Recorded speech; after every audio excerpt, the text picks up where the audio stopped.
YouTube, Joseph Crickmore here, and we're back with another episode of Skeleton Knight in Another World. I think it's episode 6 we are on now.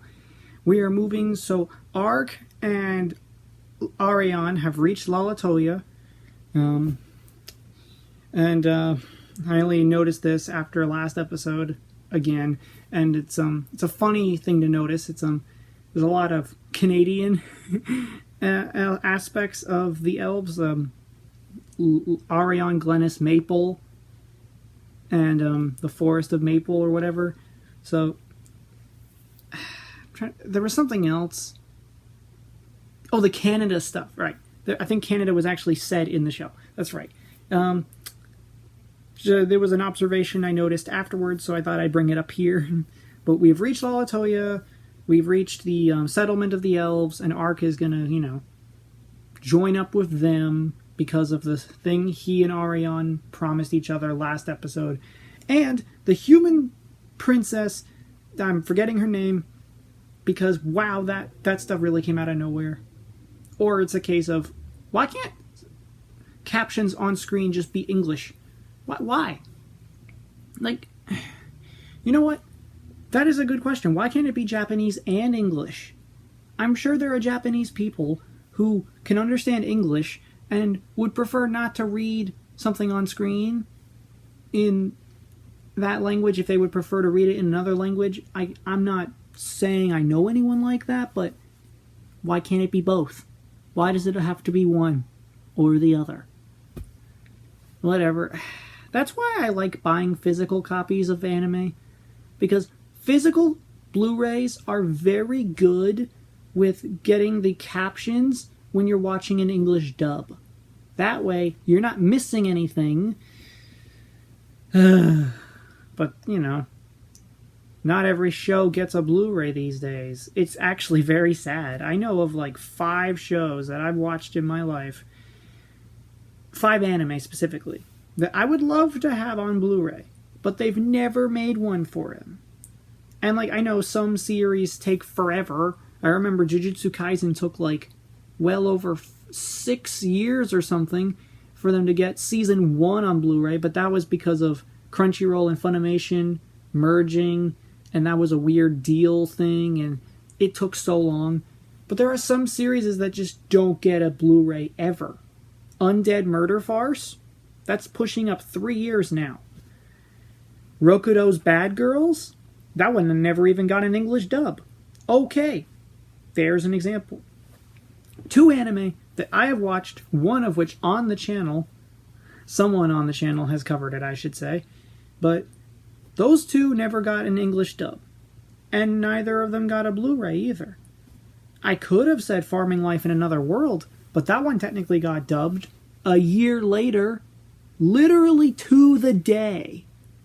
What took them so long?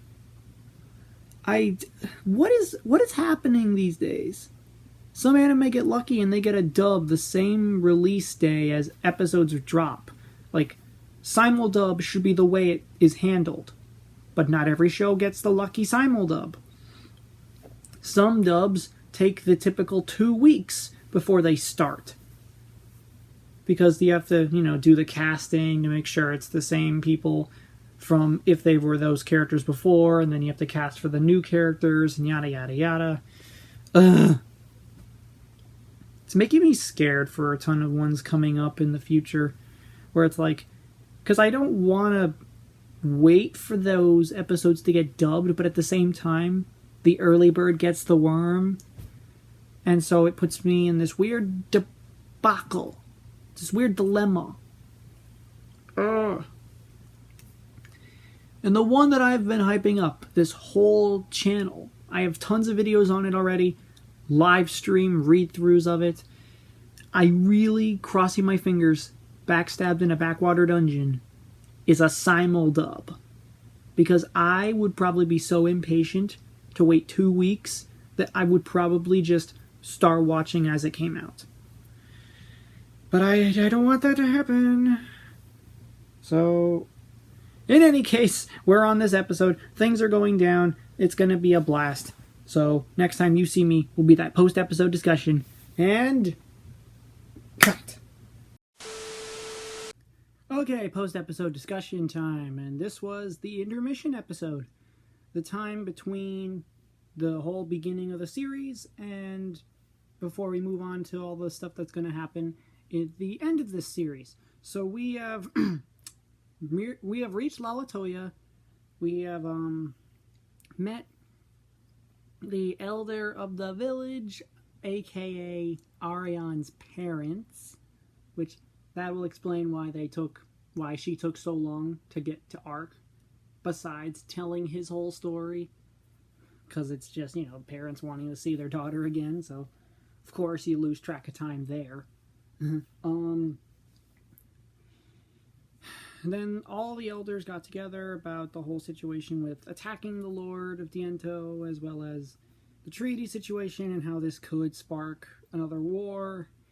But they're unsure of how to proceed at this time, of course. It was a very bold and rash thing, but they had to do it because there were still elf captives at the Lord's house. So for most of this episode, Ark is with Glenys, Ariane's mother, and they have some training, sparring, but it's more like a one-sided beatdown as Ark keeps losing to Glenys. I don't think he takes a single match of their sparring. That just goes to show that stats don't mean everything. You need skill as well. And then Ariane, we finally got to meet her sister, who's somehow getting married, considering she's the older sister and she's the combat addict. She's a battle junkie, and somehow she's settling down, and Ariane can't believe it. And then, she meets her sister, and then her sister makes this weird declaration. It's like, anyone that wants to get with you has to pass a test of strength through me. And she's like, so you basically want me to not marry anyone? She's like, yes! And I'm over here like, wow, way to be mean to your sister. Although, the story seems to want to set it up to be Ark, but I don't know. If it does end up that way, that'll be great, because she fell in love with Ark as a character, not his appearance, because his appearance is a skeleton. Speaking of the skeleton thing, he got into the bath, and then Ariane was going to get in the bath, and she overreacted to this instance, this misunderstanding, but it's not in the way you would think. It's not the typical forgetting to lock the door and then they walk in and then they attack and it's played up for comedy. No. She attacks Ark in the situation not because she's nude and Ark is there. It's because she thinks Ark is a monster when she, has completely forgotten the fact that Ark is a skeleton. So, that's where a misunderstanding makes sense. When I say in other videos about how there are tropes, when done correctly, can be funny, and in other times they're just grating and annoying and terrible, this episode has an instance of the trope being funny and good because it's a unique circumstance. It's just so good. Another example of the same trope, but done differently, and it makes sense the way it's done differently, is in a show called Beast Tamer, which I will cover, but it will be a Patreon exclusive. Look at that, I'm advertising that. Patreon exclusive. So, that means you have to go over to my Patreon, and you have to, purchase my exclusives.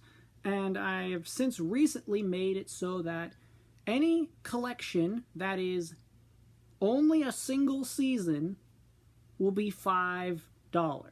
That's right, people. I have lowered the price of it to $5. Can't go lower than that.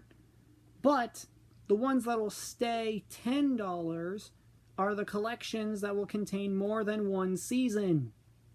Does that make sense? That way, it'll be worth its value, because when the collection's finished, it'll be $10 for more than one season. You know what I mean? And I guess I wasn't doing enough advertising before because of a lack of people don't look at the community posts. So I'm putting it in a video right now. Patreon exclusives over there. Go check them out. I have 1 that's already finished, 2 that are ongoing, well, 3 that are ongoing because of Ruby. That's right.